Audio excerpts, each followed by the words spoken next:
Hello and Happy New Year. Welcome to 2022. I'm sure that we have all invested a bit of time these last few days reviewing the year that is behind us and saying goodbye to 2021. We have turned towards the new year, not knowing all that it holds for us, but probably with gladness and some celebration because it is, as of yet, brand new. It's untouched, untarnished, full of promise, full of potential, and new resolve. Can you tell that I'm an optimist? Yes, I am. But I have learned that even the most optimistic among us eventually realizes that the things that burden our hearts and lives are not relegated to a certain calendar year. They carry over into the new one. By the time we get halfway through January, the sheen of the new year has mostly worn off. Yes, there are decisions that we can make and that we can act upon to bring change to our lives, but there are also many things that are simply beyond our control. Not the most encouraging way to begin the new year, I know, but there are many hard things that we are facing these days. And as my daughter said to me recently, no one needs a pep talk right now. What we actually need is something that weathers our reality, a bulwark. We need something that gives us strength to persevere through these challenging times. We need a strong dose of joy, the kind that's not dependent on an escape to a sunny and warm destination.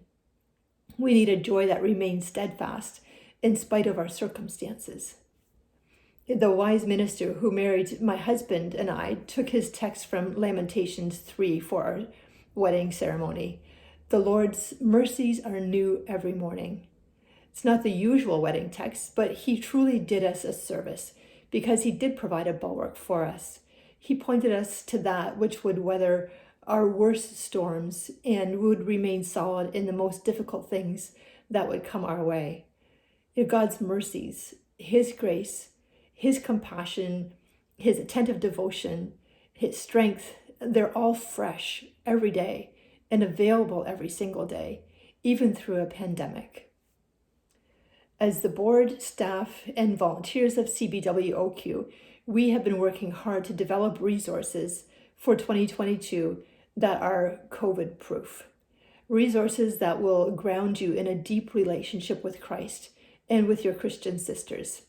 They're all designed around our mission of facilitating authentic and intimate connection to God, to others, and to God's mission that is at our doorsteps and also around the world. Scripture is clear that faith needs to be acted upon.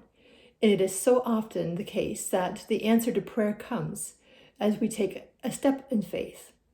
So I invite you at this time to browse our website and also to visit it throughout the year as we are continuously updating it. But I hope that you will take a step of faith over the next few days and commit to investing in your spiritual growth and in your sphere of influence by signing up for something.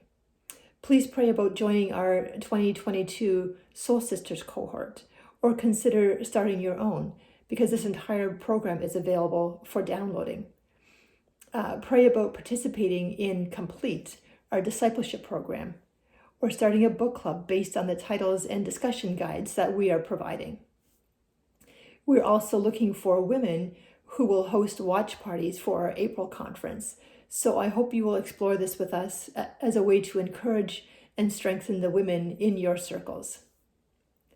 In spite of this ongoing pandemic, in spite of all the things that challenge us, God's mercies are new every day, and his strength for us is too.